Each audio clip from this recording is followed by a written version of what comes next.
Everyone tells you to save money, but nobody actually tells you how much. Is it 10%? 20%?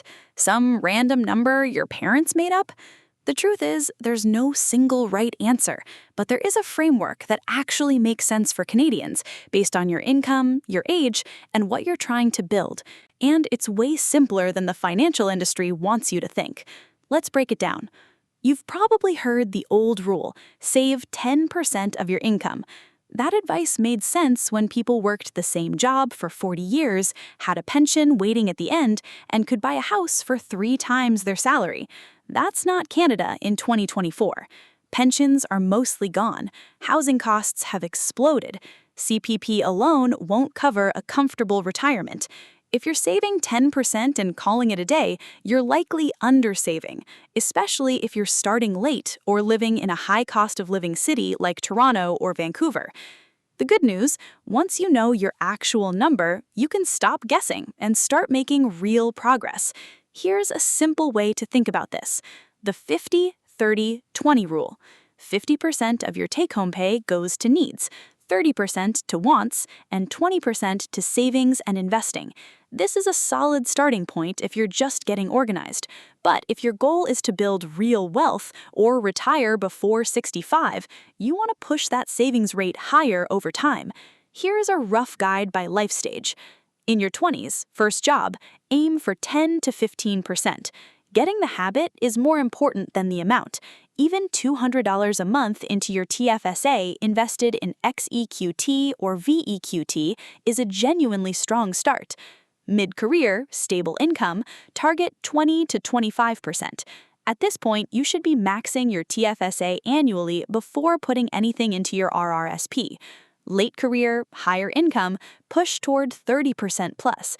This is when your RRSP becomes very valuable. We'll cover that in next week's video. The key insight? It's not about hitting a perfect number on day one. It's about increasing your savings rate every time your income goes up before lifestyle inflation can swallow the difference. Before you think about how much to save, make sure you know where it's going. For most Canadians, especially anyone earning under $100,000, your TFSA should be the first account you fill every year. Your investments grow completely tax-free, and you can withdraw anytime without penalty. Once your TFSA is maxed, then move to your RRSP. The RRSP is powerful when you're in a high tax bracket now and expect to be in a lower one in retirement, but that's a full topic on its own, and we'll go deep on it next week. For now, TFSA first, always. One practical trick: automate it. Set up an automatic transfer on payday, even just $100 or $200 into your TFSA. Pay yourself first before the money has a chance to disappear into daily spending. It sounds simple because it is, but most people never do it. Here's your takeaway. If you're just starting out, 10 to 15% of your take-home pay is a realistic and meaningful target. Set it up automatically, put it in your TFSA, invest it in a simple ETF like XEQT or VEQT, and increase it every time you get a raise. That's genuinely all you need to be ahead of the majority of Canadians. Next week, we're going deep on the RRSP, when it actually makes sense to use it, when it doesn't, and the withdrawal strategy most people completely miss. Subscribe so you don't miss it. And drop a comment below. What percentage are you currently saving? No judgment, just curious where people are starting from.